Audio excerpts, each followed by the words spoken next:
the iPad. I'm like, will you stay or will you go? Because it doesn't really want to stay where I want it to stay, but that's okay. Good morning, beloveds. It's Monday. It's going to be a hot week, followed by a cooler week. It's the last day of March. Yeah. And we are closing in on being done with the Voice Celestial. We've done, a whole lot of it. I didn't know what I was getting into. One, I didn't realize it was a poem. Two, I didn't realize that it was going to be a collection of, hey, this is what we've learned.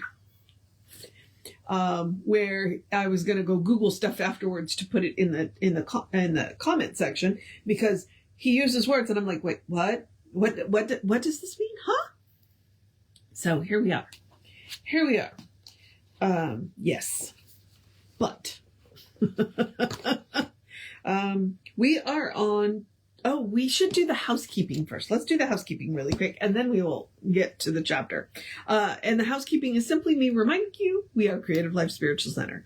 The website is creativelife.org. The constant contact email is info@creativelife.org. You get one email a week unless something unusual happens.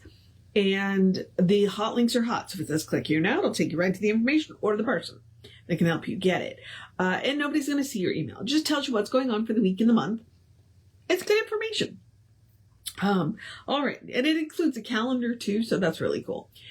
Then, yes. And then the last one is the social medias. We do not monetize the social medias because we don't want to deal with the ads any more than you do. So what we are doing is then asking you to go like, subscribe, share, follow, comment based on which platform you're on, which bumps us in the algorithms. And now I'm going to have to look at Substack, but hey, I'll deal with that. I follow some people on Substack, so I'm like, well, do we need one of those? Maybe we do. All right. So point being, we are Creative Life Spiritual Center or Creative Life Spark, depending on which Substack you are on. Substack. Social media you are on. All right. I'm thinking about Substack. Mostly because I went and followed somebody that I enjoy on Substack, because with Substack, you follow them and then you go access their material. It has nothing to do with algorithms. Because he's concerned, and he's legit concerned that if he says something controversial that the powers that be don't like, yeah. So forget algorithms. Okay. It's an interesting world that we live in, isn't it? And I'm going to remind you that that's a Chinese curse. May you live in interesting times is a Chinese curse. So, and we've definitely been living in interesting times for the last 4, 5, 6 years now. I don't even know. Let's get back to the poem. Huh? Did I tell you that we are? Yeah, no, I told you that we are Creative Life Spiritual Center, Creative Life Spark, and I'm the running Rev Ryan. Okay. Yeah, we're done. Okay. Let's move on. We're doing chapter 10. We are in the book 2 of the Voice Celestial, the Altar of the Ages, where he's kind of going through and telling you, hey, these are the things that because it's Ernest and Fenwicke. These are the things that inspired us. These are the things that we read. And maybe you want to go look into some of these because they might spark something in you. We're definitely hitting a Greek today because Orpheus, he is Greek. So it's Orpheus and the mysteries. What Orpheus has to do, because Orpheus was a musician who lost his love to the underworld. And then when he went to get her, because he went to get her, they said, don't look back. Well, he couldn't resist. So I don't know what, so Ernest is making weird, because he said Hermes, but he wasn't talking about the Greek Hermes. He was talking about Hermes Trigusta. Yeah. And who is another word for Thoth, which I thought was Ta, so I had my Egyptian gods confused. Okay, you know what? It's a good thing this one's short because I'm just talking too much. Let's get on with this. So we're going to start with the Wayfarer. Now comes a priest in pure white linen dressed, bound with a golden girdle, who has pressed a wreath of myrtle on his head, a wand or ivory-handled scepter in one hand, and with his arm across the shoulder laid, he soothes a child lest he should be afraid. while all about him notes of music sing, like birds invisible upon the wing. Who is this priest who seems half man, half God? This one who bears a serpent wreathed rod. The presence.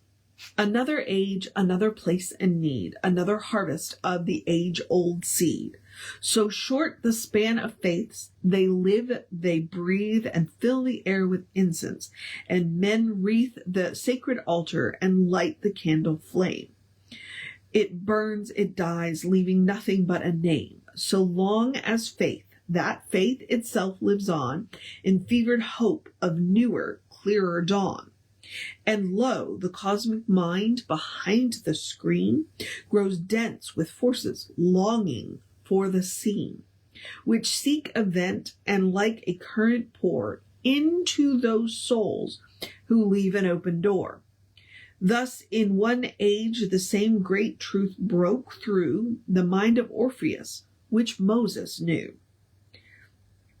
Philosopher and poet, mystic too, and priest, he brought to Greece the wisdom of the East, which he in Egypt's temple shrines acquired, by many years of mysteries inspired. Mark well my words, ye seekers after truth, nor look with lifted brow upon this youth, because you found his name in your mythology. He was a man, yet all but God was he. His eyes of azure blue, his auburn hair, his half-sad smile, and yet his manly air gave rise to this. He is Apollo's son. With him on earth a new faith is begun. He came not to destroy their faith, but light the torch of truth to guide the souls aright. Through those dark groves where priestesses attended the worship of black Hecate and ended the blood and lust of lunar deities, and brought the dark bacchanals to their knees, yet not in wrath, in love he led the way, through darkened tomb into eternal day. To Orpheus. For it was you who brought to Grecian shore the sacred mysteries and cosmic lore. One only God, both bridegroom and the bride, the father-mother sitting by their side.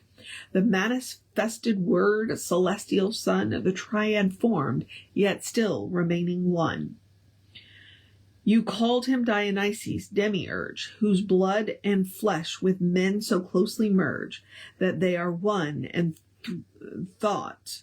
And though into the pit they fall in shame, there is escape from it, because the Son of God could not be lost, though dark the way and bitter be the cost.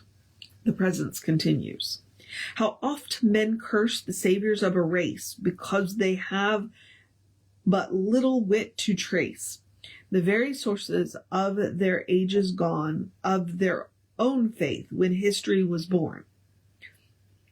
Yet fail not, sceptic in Orpheus, to find a prophet, priest, and singer intertwined, who first portrayed in what you name a myth the Son of God in conquest over death. He dramatized within the Delphic grove the heart of Dionysus, who, to prove the triumph of the soul, to hell descended and rose again.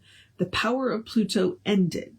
He helped to form the passion plays which sway the hopes of men down to the present day, confirmed by Jesus, who on them set his seal, and died and rose again and made them real. Like Moses, Orpheus from Egypt came to form one word to signify the name. Above all names, with Moses, it was Eve,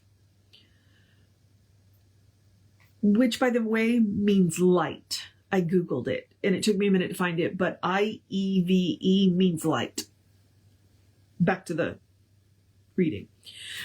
With Orpheus, the great term Evohe, E-V-O-H-E, In us God dies, in us returns to birth.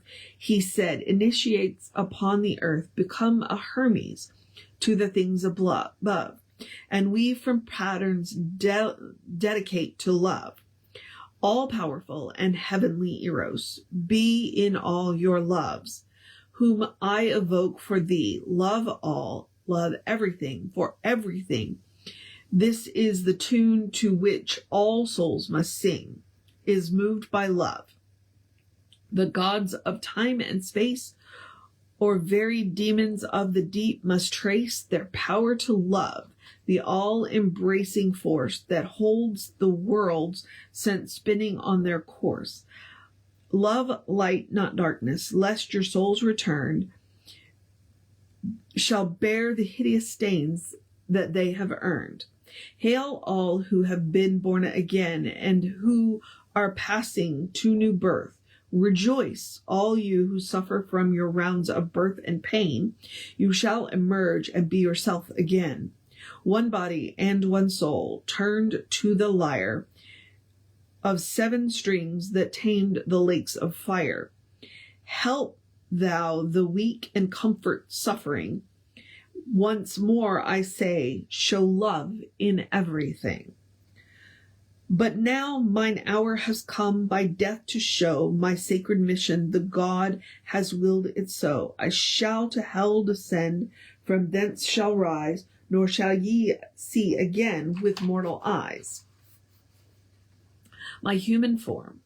This my last word I give, though through love I found the truth, in love so live, that pure and strong ye leave the world of night, and live forever with the sun of light. The presence. Yet even as he spoke, his sight pierced through the hills and groves of Greece, to bring to view the evil sorceress of Hecate, who with an army camped maliciously upon the Ebro, where she might overthrow the solar gods and once again bestow the rule of Hecate and the lunar deities, and force the sons of light to bend their knees. Yet without fear he faced them when he came among the soldiers, speaking the name of gods of light and truth, of peace, of love and peace, that health and plenty come when wars shall cease. Hail half dazed by speech and beauty luminous, they cried, a God is speaking now to us. Yet moved by jealousy and lust insatiate, the chieftains yielded to the priestess' hate and pierced him with their swords. He fell and cried, I die, but gods live on forever. Thus he died. His soul took flight, and yet he left a soul, a living spirit, sacred gloriole, to shine around the heads of saints and seers, Pythagoras and Plato, who in the after years bore witness to the latent ego and enlarged the mother doctrine to expand his science, arts, logic, and release the Orphic soul to be the soul of Greece, the fairer. Above his head I heard a sanctus bell, for love of souls he dared descend to hell. All right. I'm going to take exception again.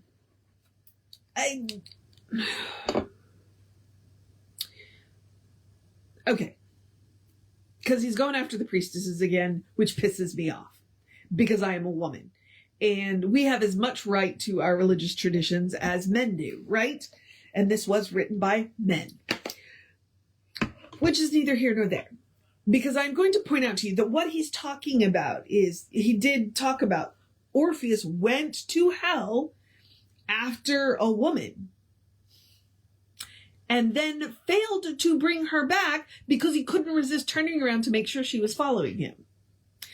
All right, so there. But if we are going to talk about death and resurrection, let's go back to the first person who did it, which was a woman. And I'm angry, okay? I'm angry because he's not telling the story of either Ishtar or Inanna. which ironically, be they Babylonian, Sumerian, Assyrian, various names, she descended into hell after her lover got down there, realized that, and she gave up at each gate. She gave up something until she arrived in front of her sister, the guardian of hell, which is one of the words for is hell, but also hecate, the guardian of the dead. She showed up naked with nothing and then found out he was cheating on her and said, well, to heck with you, and came back to life. There's a lot more to that story. But if we are going to talk about death and resurrection stories, the first person to do it, recorded person to do it, and I may be wrong about this, but one of the earliest versions of death and resurrection was a woman. It was, you can look up Ishtar, you can look up Inanna. It's like Greek and Roman. So take that, Orpheus, and Ernest and Fenwicke, because I'm slightly ashamed of you, and a little angry. And I get it. I mean, we don't want to worship the gods of the dead. We do want to worship the gods of the light, in recognizing that there's only one. And we do want to give up human sacrifice. So he has a point. And I'm going to have to look a little bit more into Orpheus, because I have never seen anything about Orpheus being this great soul. He was just a man who couldn't not look over his shoulder. So, all right. This is how we're starting Monday off. We're starting Monday off with righteous aggravation. And I'm not even going to say anger, because I'm not angry, but I am frustrated. But it's possible that, Ernest and Fenwicke never came across the story of Ishtar and Inanna, because I don't know when they really started to translate those, the clay tablets. I am sitting here in my 21st century privilege of knowing those stories, which is why I can be righteously aggravated. All right. So now I'm going to encourage you to have a great day, a wondrous day, a fantastic day, a magical day, an enchanted day, a wonderful day, an awesome day, an amazing day. Well, let's get this week started off right day. A drink plenty of water week. This week day. A take care of yourself day. A tell somebody you love them day. A look in the eyes and say you love yourself day. A let's look into these stories day. A read something interesting day. A take care of business day. A I got to go day. A cuddle your fur babies day. A good day. And if that is too much pressure, simply have a day. You are enough.